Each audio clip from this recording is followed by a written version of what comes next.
Alright, so good day mga kayamers. Kamusta po ang lahat? Okay, so mga kayamers, for today's video, isi-share ko sa inyo yung ating budget-friendly na top box, okay? So please stay tuned.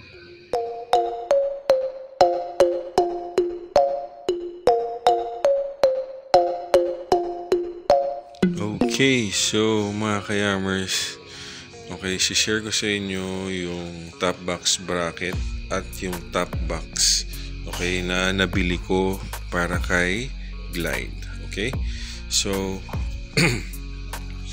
ang total na nagastos ko dito mga kayamers is roughly around 1,000,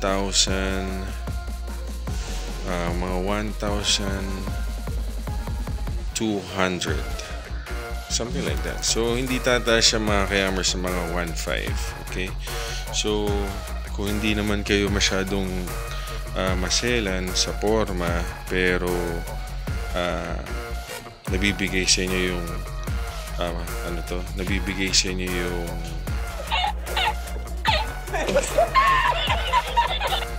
pangangailangan nyo, okay, para magkaroon ng top box at additional na space, okay, para lalagyan ng gamit nyo. At again, hindi kayo maselan, okay, pwede sa inyo to, okay, pwede sa inyong pwede nyong gawin or pwede nyong paggawa, okay. Pero again, ako lang gumawa nito, so gusto ko lang i-share sa inyo kasi nga gusto ko magkaroon ng additional space and at the same time alam mo yun, magkaroon ng top box rin sa likod para makasandal din si Mrs. just in case na naangkas siya sa akin, okay. So ito na yung top box mga kayamers. Okay, so ito muna mga kayamers yung top box. Okay, so 42 liters na top box siya. Okay, it's an HNJ na top box. So roughly mga 800 pesos to. Plus shipping, siguro mabatin ako ng mga 1,000. Okay, so yan, meron siyang sandalan sa yan dito part. Okay, meron din dalawang susi yan mga kayamers. So most likely nakikita niyo na rin to. Okay, so may susi yan dalawa. Okay, sobrang laki niyan sa loob. Right, so check nyo na lang. Online ko lang rin nabili to. Titingnan natin kung gaano katibay. Pero marami na ako nakikita sa daan na gumagamit ito.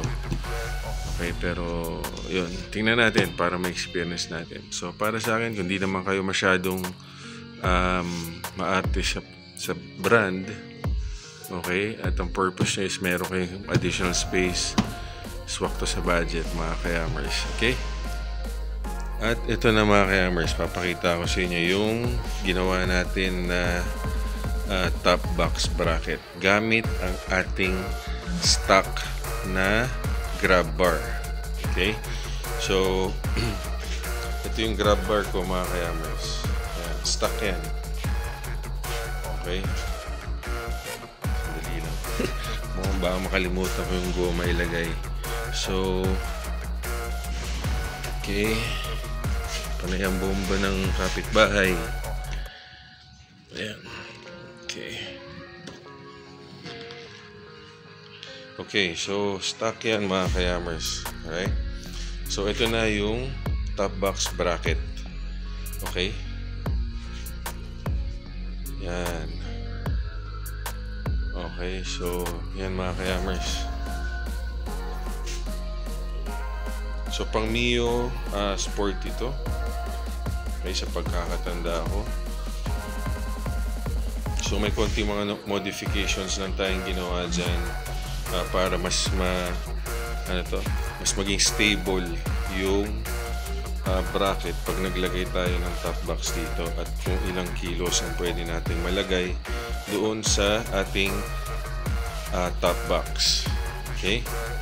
So, binili ko to mga kayamers, ito lang. So, most likely, roughly around mga 200 plus lang to. So, plus shipping, umabot din ako mga 300 plus. So, yan. So, ginawa ko mga kayamers, no? May mga pinuto lang ako, then winelding. Okay? So, paano yan kasi? Pag ganyan yan padiretso. Yung top box bracket na yun, padiretso yan. Pag ganyan. So, nagputol lang ako. Pinutol ko yung dalawang dulo niya. Then, binend ko. Okay, kung makikita niya, nakabend. Pati dito nakabend. Okay, so, nasa sa inyo yan. Kung gusto nyo, kung paano yung taas, okay, ng bracket nyo. So, makukuha nyo yan. Kung paano nyo i-bend. So, yan, binend ko. Okay, pagka-bend ko dyan mga kayamers, winelding ko dito. So, meron naman kasi tayong pang welding. So, winelding ko dito sa magkabilang gilid. Yan. Okay. So, winelding ko yan. Tapos, para mas maging matibay siya mga kayamers, nilagyan ko siya ng bakal dito. Okay? Sa bracket at pakapit doon sa grab bar. So, magkabila yan mga kayamers. Ayan. Magkabila yan. Tapos, nilinis ko na lang dito.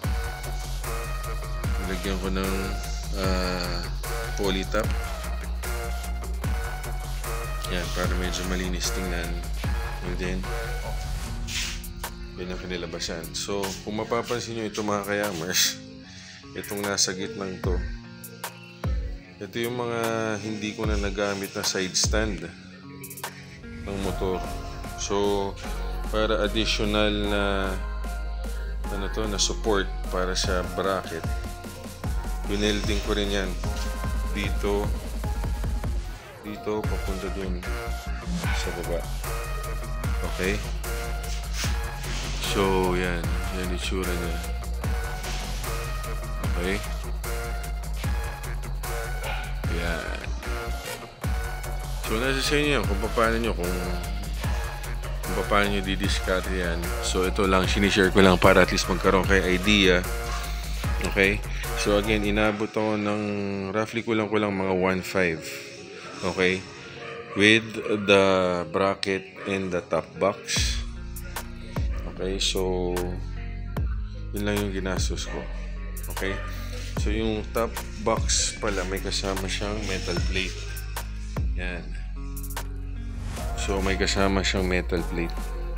So, lalagay ko na lang dito kasi bagong pintura pa lang. Pininturahan ko muna. Kasi nga, nag-welding ako.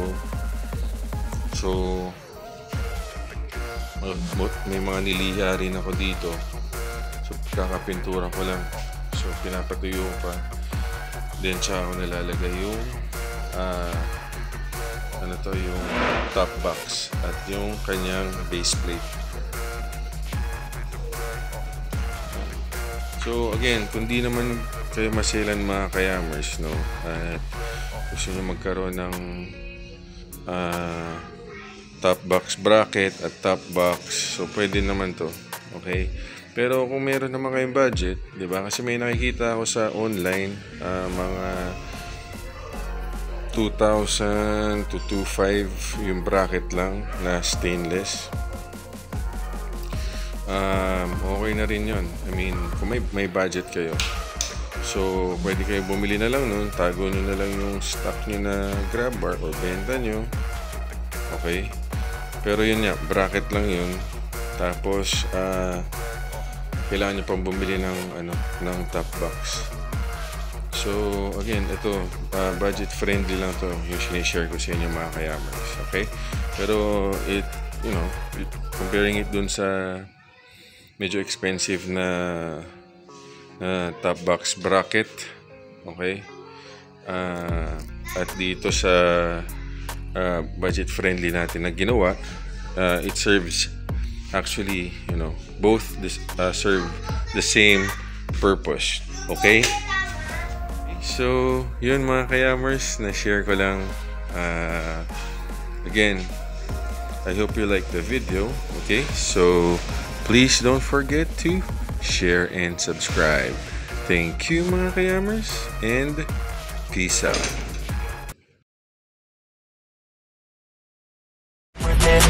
Time staying strong, need to move on to be what I want, I'll keep dreaming on. Time staying strong, need to move on to be what I want, I'll keep dreaming on.